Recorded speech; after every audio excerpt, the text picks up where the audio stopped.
రేపటి రోజున ఉగాది పర్వదినాన శ్రీ పరాభవనామ సంవత్సర ఉగాది పర్వదినాన రాజమహేంద్రవరంలో కాలభైరవ స్వామి వారికి పుష్పాభిషేక మహోత్సవం ఉదయం 8:30 ఉంటుంది.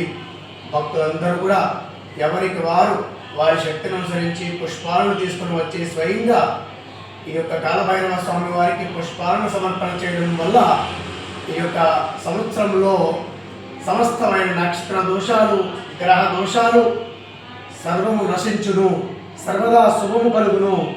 ఈ యొక్క పరాభవనామ సంవత్సర కాలం అంతా మీకు విశేషమైన ధనలాభము, సంపూర్ణ ఆరోగ్య సిద్ధి, అభిష సిద్ధి, రాజయోగ సిద్ధి, మీరు ఏ కోరికలు కోరుకుంటున్నారో ఆ కోరికలన్నింటినీ కూడా ఫలింపచేసే ఉగాది కాలభైరవ పుష్పాభిషేకం. ఎందరూ పాల్గొనండి. కాలభైరవ స్వామి వారి యొక్క అనుగ్రహంతో సర్వాభిష సిద్ధులను పొందండి. శుభం.